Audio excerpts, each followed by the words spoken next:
നമസ്കാരം. റഷ്യയിൽ ചടുല നീക്കങ്ങൾ നടക്കുകയാണ്. ഉക്രൈനെ വലയിലാക്കാൻ ഏതു വിധേനയും വിജയം നേടിയെടുക്കാൻ പുതിയ തന്ത്രങ്ങൾ മെനയുകയാണ് പുടിൻ തയ്യാറെടുക്കുമ്പോൾ തന്നെ റഷ്യയ്ക്ക് വമ്പൻ പ്രഹരമേൽപ്പിക്കുവാൻ റഷ്യയെ തടുത്തു നിർത്താനായി ഉക്രൈന് അമേരിക്ക ആയുധങ്ങൾ വാരി വിതറുകയും ചെയ്യുന്നുണ്ട്. ഇപ്പോഴത്തെ റഷ്യ പുതിയ കരുക്കൾ നീക്കുമ്പോൾ ആയുധങ്ങൾ റഷ്യയുടെ ലക്ഷ്യസ്ഥാനങ്ങളിലേക്ക് പ്രയോഗിക്കാൻ അമേരിക്കയും ജർമ്മനിയും ഉക്രൈന് അനുവാദം നൽകിയിരിക്കുകയാണ്. ആക്രമണം ശക്തമായിരിക്കുന്ന ഉക്രൈനിലെ ഖാർക്കീവിനോട് ചേർന്ന റഷ്യൻ അതിർത്തി പ്രദേശങ്ങളിൽ മാത്രം ഉപയോഗിക്കാനാണ് ഇപ്പോൾ അനുമതിയുള്ളത്. റഷ്യ ആക്രമിച്ചാലോ ഒരുപക്ഷെ ആക്രമിക്കാൻ തയ്യാറെടുത്താലോ ആയുധങ്ങൾ പ്രയോഗിക്കാം എന്നതാണ് ഇപ്പോഴത്തെ നിബന്ധന. എടുത്തു പറയേണ്ട കാര്യം, ദീർഘദൂര ATACMS മിസൈലുകൾ പോലെയുള്ള മാരക ആയുധങ്ങൾ പ്രയോഗിക്കാൻ US അനുമതി നൽകിയിട്ടില്ല എന്നുള്ളതാണ്. സാധാരണക്കാരെ രക്ഷപ്പെടുത്തിക്കൊണ്ട് അതിർത്തിയോട് ചേർന്ന് ജീവിക്കുന്ന സാധാരണക്കാരെ സംരക്ഷിക്കാൻ തീരുമാനം സഹായിക്കുമെന്നാണ് ഉക്രൈൻ പ്രസിഡന്റ് സെലൻസ്കിയും പറഞ്ഞത്. എന്നാൽ US-ഉം നാറ്റോയും പുതിയ സംഘർഷങ്ങൾ സൃഷ്ടിക്കാനുള്ള നീക്കത്തിലാണെന്നാണ് റഷ്യ ഇതിനോട് പ്രതികരിച്ചത്. വാദപ്രതിവാദങ്ങൾ അങ്ങോട്ടും ഇങ്ങോട്ടും നടക്കുമ്പോൾ എങ്ങനെയാണ് യുദ്ധം ഭൗമ രാഷ്ട്രീയത്തെ പുനഃക്രമീകരിച്ചത് എന്നുകൂടി പറയേണ്ടതുണ്ട്. ആദ്യം തന്നെ യുദ്ധം യൂറോപ്പ് US സുരക്ഷാ സഖ്യത്തിന് വീണ്ടും ഊർജം പകരുന്നുണ്ട് എന്നുള്ളത് പറയണം. റഷ്യക്കെതിരായ സഖ്യത്തിന്റെ പുതിയ സൈനിക അതിർത്തികൾ രൂപീകരിക്കുന്നതിലേക്ക് കാര്യങ്ങൾ എത്തി. റഷ്യയും പടിഞ്ഞാറും തമ്മിലുള്ള വിശ്വാസമില്ലായ്മ നാൾക്കുനാൾ വർദ്ധിച്ചുകൊണ്ടിരിക്കുകയാണ്. ഉക്രൈനിലേക്ക് അമേരിക്കയുടെ നേതൃത്വത്തിലുള്ള സഖ്യം ആയുധം ചൊരിയുകയാണ് എന്നതാണ് അതിനുള്ള ആദ്യ തെളിവ്. F-16 ഉൾപ്പെടെയുള്ള യുദ്ധവിമാനങ്ങൾ ഉൾപ്പെടെ ഉക്രൈന്റെ എല്ലാ ആവശ്യങ്ങളെയും അംഗീകരിക്കാൻ US പ്രസിഡന്റ് വിമുഖത കാണിക്കുന്നുണ്ട് എങ്കിലും യുദ്ധം വിപുലീകരിക്കാനുള്ള നീക്കങ്ങൾ അമേരിക്ക തകൃതിയായി നടത്തുന്നുണ്ട്. പക്ഷേ ചൈന എന്ന വലിയ ഘടകം മുന്നിലുണ്ട്. മോസ്കോ ചൈനയുമായുള്ള സൗഹൃദം 2022 പരിധിയില്ലാത്തതായി ഔപചാരികമാക്കിയിട്ടുണ്ട് താനും. അതുകൊണ്ട് തന്നെ ഉക്രൈന് പൂർണ്ണ പിന്തുണയുമായി അമേരിക്കയും മറ്റ് സഖ്യകക്ഷികളും നിലയുറപ്പിക്കുമ്പോൾ തന്നെ ചൈനയുടെ കുതന്ത്രം കൂടി ഇവിടെ എടുത്തു പറയേണ്ടതുണ്ട്. അതായത് സ്വിറ്റ്സർലൻഡിൽ നടക്കാനിരിക്കുന്ന ഉക്രൈൻ സമാധാന ഉച്ചകോടിയിൽ പങ്കെടുക്കില്ല എന്ന് ചൈന സൂചന നൽകിയിട്ടുണ്ട്.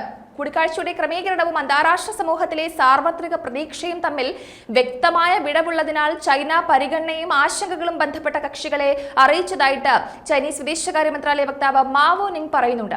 ഉക്രൈനിൽ സമാധാനത്തിനായുള്ള ആദ്യ ഉച്ചകോടി സംഘടിപ്പിക്കുന്നതിന് സ്വിറ്റ്സർലൻഡിന് ചൈന വലിയ പ്രാധാന്യം നൽകുന്നുണ്ട് എന്നും എല്ലാ കക്ഷികളുടെയും തുല്യ പങ്കാളിത്തം, റഷ്യ, ഉക്രൈൻ എന്നിവയിൽ നിന്നുള്ള അംഗീകാരത്തിന്റെ 3 പ്രധാന ഘടകങ്ങൾ അന്താരാഷ്ട്ര സമാധാന സമ്മേളനം പാലിക്കേണ്ടതുണ്ട് എന്നും മാവോ നിങ് പറയുന്നുണ്ട്.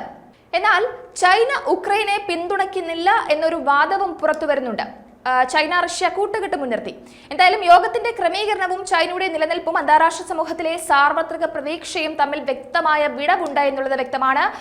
ഈ സാഹചര്യത്തിൽ ചൈനയ്ക്ക് യോഗത്തിൽ പങ്കെടുക്കാൻ പ്രയാസമാണെന്നാണ് ചൈനയുടെ വിശദീകരണം. മാത്രമല്ല, തങ്ങളുടെ പരിഗണനയും ആശങ്കകളും പ്രസക്തമായ കക്ഷികളെ അറിയിച്ചിട്ടുണ്ട്.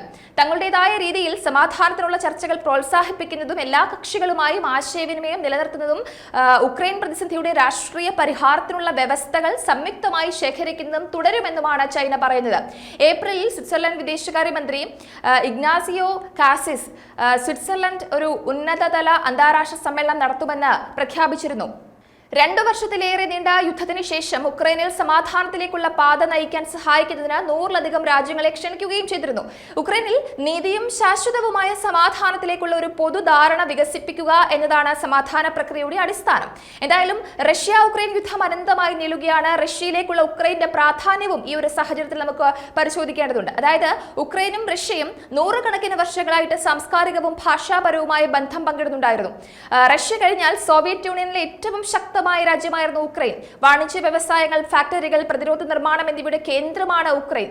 ഉക്രൈൻ റഷ്യയ്ക്ക് കരിങ്കടലിലേക്കുള്ള പ്രവേശനവും മെഡിറ്ററേനിയൻ കടലിലേക്കുള്ള നിർണായക കണക്ടിവിറ്റിയും നൽകുന്നുണ്ട്. അപ്പോൾ ഉക്രൈനെ എങ്ങനെയെങ്കിലും കൈവശപ്പെടുത്തുക, അധിനിവേശത്തിലേക്ക് എത്തിപ്പിക്കുക എന്നുള്ളതാണ് റഷ്യയുടെ പ്രധാനപ്പെട്ട അജണ്ട. ഏതു വിധേനയും ഉക്രൈനെ തളർത്തി ആക്രമിച്ച് റഷ്യയോട് കൂട്ടിച്ചേർക്കുക എന്നൊരു വ്യക്തമായ ലക്ഷ്യമാണ് പുടിന് മുന്നിലുള്ളത്.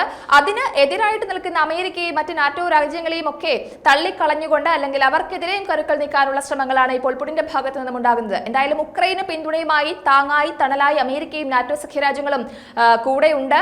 പക്ഷേ ഏതു വിധേനയും ഉക്രൈനെ തകർത്ത് തരിപ്പണമാക്കുമെന്ന ദൃഢപ്രതിജ്ഞയിൽ തന്നെയാണ് പുടിൻ. എന്ത് സംഭവിക്കും? ഈ യുദ്ധം ഇനിയും അനന്തമായി നീളുമോ, അതോ എന്തെങ്കിലും ഒരു ഫുൾ സ്റ്റോപ്പ് ഇതിൽ ഉണ്ടാകുമോ എന്നുള്ളത് നമുക്ക് കാത്തിരുന്ന് തന്നെ കാണാം.